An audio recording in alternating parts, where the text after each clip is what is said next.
morning and welcome back. This is World Talks. I'm Salia Stremska, and now we're going to turn to Turkey. Following the arrest of Istanbul Mayor Ekrem İmamoğlu on March 19th, just days before his official nomination as the presidential candidate for the main opposition party, people took to the streets to defend democracy in the country. To discuss this democratic backsliding that we are witnessing in Turkey, right now I have Ahmed Nabwy, Middle East Studies researcher at Hitit University, joining me right now. Good morning, sir. Delighted to have you with us. Good morning. Good morning. Pleased to meet you. Good morning. So let me start by asking you about timing. Why does Erdogan, feels emboldened right now? First of all, happy to be with you. I think we have, as an answer for this question, I think we have two narratives. One of them are coming from the government, from the ruling party.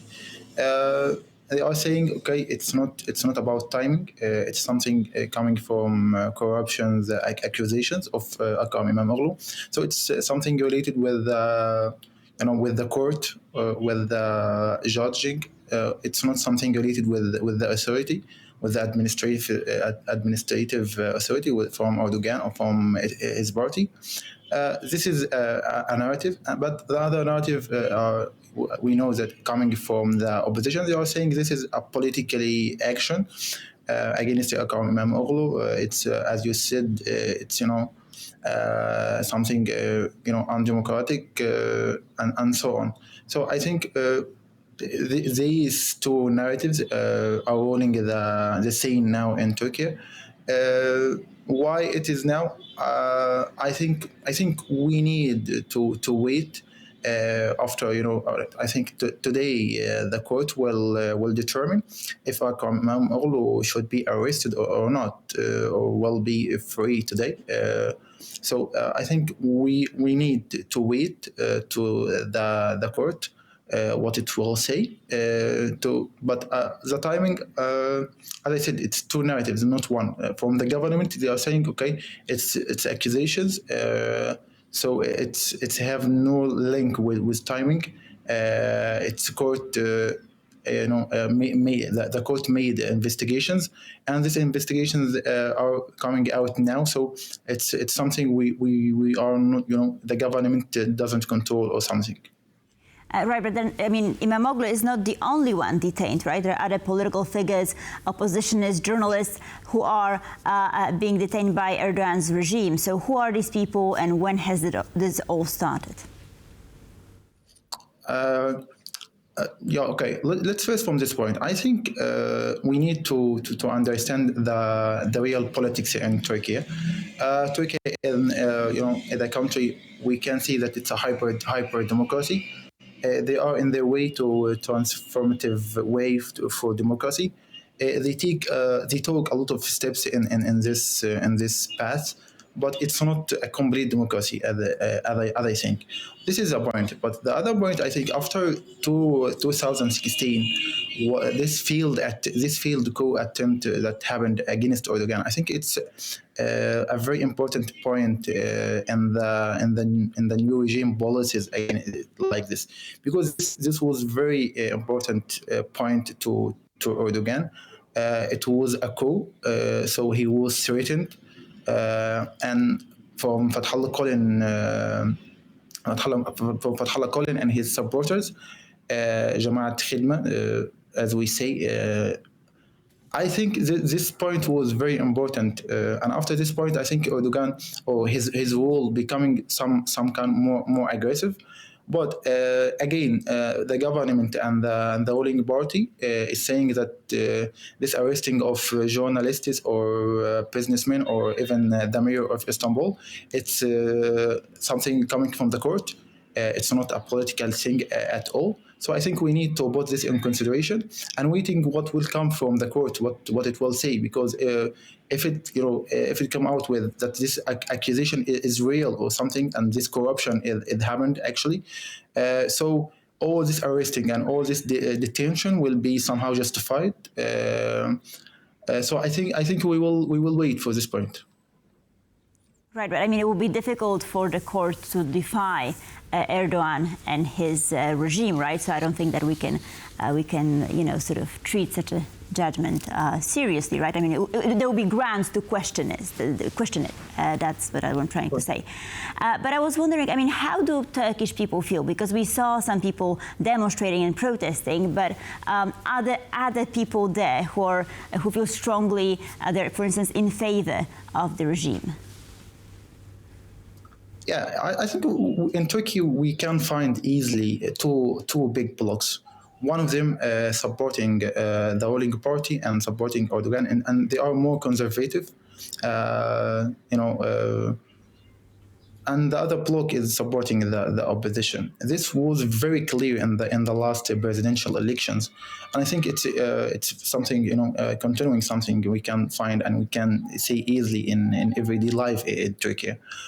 So for sure, this decision or this arresting was posed by a lot of the people in Turkey, and actually they go out in the streets, as we can say. But on the other hand, I think millions of Turkish people are saying, okay, let's give it a chance, or actually to the court, to the judgment, to the judiciary authority to take its steps to find out actually if this corrupt accusations are true. I think millions of Turkish people are saying this, and also the authority are saying the same. Erdogan actually said this because what come next is chaos, and I think the Turkish people are suffering from this chaos for decades, from a coup to coup.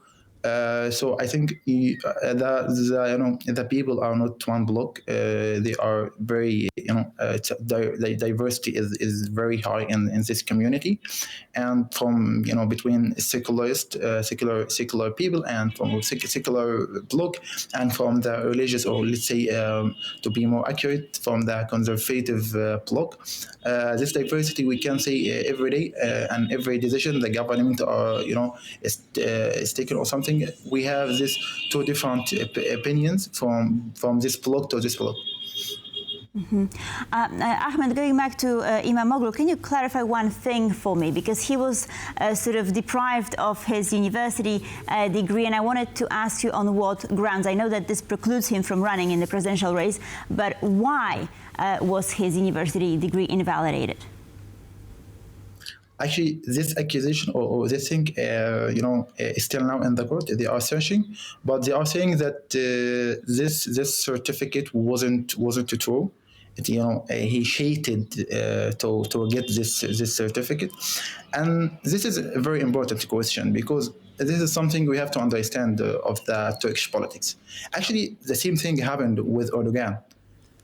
Before the last elections, and also happened after on the time of 2016 coup. They said the same thing. They said that Erdogan's certificate is not true, and he cheated to get this certificate. So now we will see, because in this time with Imamoglu, we will see the investigations, what we will get from this point. So we're gonna see what's coming and what's because it's very important. This is something related with the real politics in Turkey. As I said, it's a new democracy. The democracy is not stable 100%. So I think. But the best is we will get to a point that all aspects of the community, all parties and all the political parties and so on, they will respect the judgment, the court, and to wait whatever everyone can say anything, but the judgment, the court, it take the last word of this. Mm-hmm, mm-hmm. Okay, and looking at Turkey's internal situation, I wanted to ask you about economy, because apparently what's happening in the country has led the market to plunge by 7%. So do you think that this economic impact could influence Erdogan somehow? I think this is it could happen, because we know already that the Turkish economy is suffering from a lot of problems. Actually, a very high inflation. It started after 2016 and it's still to this point. So this is a very influential point. Yeah, that's right. And we cannot deny that Imamoglu is one of the key rivals to Erdogan. So it's a very important. It's very important action. What happened was very important and influential, very influential to the economy. The central bank in Turkey tried to limit. To limit the results from this decision or from this point, but I think it still influences the economy and the whole economic status in Turkey. Mm-hmm. Okay, just one last short question. I mean, I'll ask you for a short answer. How does this influence Turkey's international standing? I mean, does Erdogan even care? What does the international community think about him? Actually, it's related. It's so related because we are saying this in Turkey. What happened from the arresting or from the detention for Imamoglu, but in the same time we have the relationship between Turkey and America is very good. I think America gonna accept the Turkish demand of getting F-35 airplanes. Jets. So I think this is a new world with Trump. I think the relations between Erdogan and Trump is very good, and I think in the future it's gonna be more stronger. Both of them are understanding each other, and I think both of them are from the same camp, or somehow I can see this. So I don't think this will influence the relations with America. On the other hand, with Europe, I think Europe now doesn't have the time or something to comment on everything. Especially from the need to Turkey in this war, Ukrainian war, and with Russia and so on. So I think Turkey are now in a good position to maneuver and so on in this world. Ahmed Nabwy, Middle Eastern Studies researcher, thank you so much for joining us. Much appreciated. Thank you for having me. Thanks. And thank you for watching World Talks. Please stay tuned for more here on TVP World.